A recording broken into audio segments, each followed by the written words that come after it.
Salut à toi, je me trouve actuellement dans le sud de l'Espagne et je suis en train de faire une petite visite au parc national géographique qui est tout proche de Séville, c'est le parc de Doñana, pardon.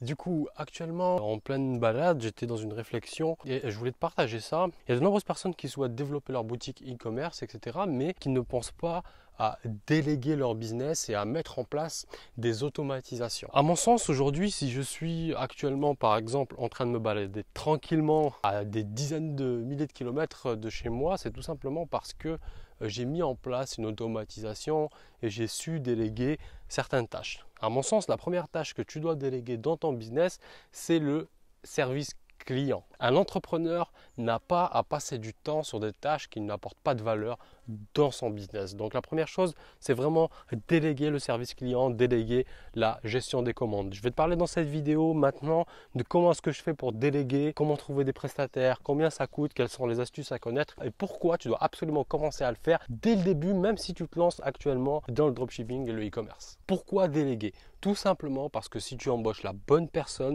quelqu'un dont c'est le métier, ça sera tout simplement mieux fait que toi. De plus, ça te libère du temps pour passer du temps tout simplement à faire les choses qui t'importent, à passer du temps avec ta famille, tes proches, tes amis, à passer du temps à faire des choses que tu as envie, voyager, etc. et profiter de la vie. De plus, ça améliore considérablement ton focus. Et aussi, je dirais que ça apaise ton esprit. Parce que tout simplement, s'occuper des emails de service client, c'est vraiment quelque chose qui est agaçant puisque les gens se plaignent, ne sont jamais contents, etc. Et les gens s'énervent. Donc, si tu veux, lorsque tu passes ton temps à répondre à ce genre d'email, ça te crée de la frustration. Et puis après, lorsque tu repasses sur des tâches qui nécessitent ta concentration, ça devient difficile puisque tu restes encore bloqué sur la personne juste avant qui était vraiment énervée parce qu'elle n'avait pas reçu son colis ou je sais pas quoi. Alors on va marcher un petit peu parce que là c'est juste magnifique. Quand déléguer? Eh bien tout simplement, moi je dirais dès le début, même si tu commences. La raison en fait est toute simple, c'est que un bon prestataire va te coûter moins de 5 dollars. Au début, quand tu te lances, tu vas me dire oui mais j'ai pas beaucoup d'argent, etc. J'ai pas beaucoup d'argent à investir et compagnie. Ok, sauf que combien toi tu vaux de l'heure? Combien est-ce que tu vaux de l'heure? La réponse c'est au pire des cas, ton heure elle vaut le SMIC en France qui doit être entre 10 et 11 euros en ce moment. Dans le pire des cas, ton heure vaut 10 ou 11 euros. Déléguer le service après-vente, ça te coûte environ moins de 5 dollars. D'accord? Donc pose-toi la question, est-ce que tu préfères payer quelqu'un 5 dollars ou bien est-ce que tu préfères toi faire le SAV? En fait, c'est plus rentable pour toi d'aller travailler entre guillemets au McDo ou prendre n'importe quel job que de faire le job à 5 dollars de l'heure. D'accord? Je ne sais pas si tu comprends ce que je veux dire. Grosso modo, pour moi, dès le départ, tu dois déléguer le service client. Combien est-ce que ça coûte? Je viens de te spoiler juste avant, ça coûte moins de 5 dollars. Mais écoute bien parce que je vais te dire combien moi ce que je paye et pourquoi est-ce que je paye cette somme-là.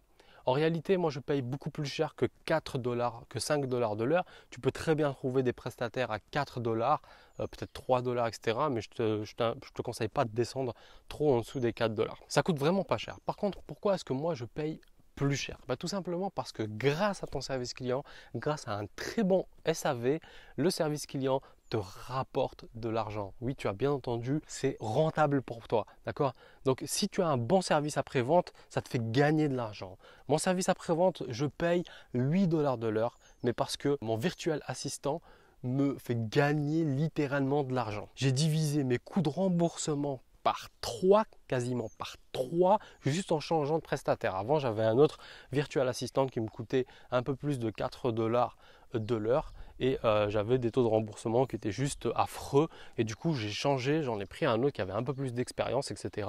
Donc non seulement il connaissait parfaitement bien son métier et il m'a appris des choses et c'est lui qui a systématisé certaines choses dans mon propre business, mais en plus de ça, il m'a littéralement fait gagner de l'argent puisque j'ai divisé, comme je viens de te le dire, par 3 mon taux de remboursement. Donc aujourd'hui je le paye 8 dollars, c'est un peu plus cher mais finalement ça me coûte beaucoup moins cher de le payer lui plus cher au vu des taux de remboursement qui sont moindres. Alors il reste la dernière question à se poser, c'est comment déléguer? C'est très simple. Ce que je t'invite à faire, c'est tout simplement de te rendre sur certains sites qui sont faits pour ça, pour recruter des gens, type Upwork. Personnellement, c'est ce que je préfère, c'est ce que j'utilise le plus. Donc, c'est upwork.com pour trouver des assistants virtuels en tout genre, que ce soit des graphistes, que ce soit des assistants pour gérer le service client, etc. de ta boutique Shopify. Autrement, tu as 5euros.com, donc pour ceux qui sont francophones. Et puis, tu as également peut-être Maika Assistance qui doit également faire ça. Personnellement, j'ai une préférence pour Upwork tout simplement. Donc voilà, actuellement, tu sais très précisément ce que tu dois mettre en place dans ton business pour avoir un bon service client. Je t'ai donné les tarifs, je t'ai donné la marche à suivre et je t'ai expliqué pourquoi mettre ça en place. C'est très très important.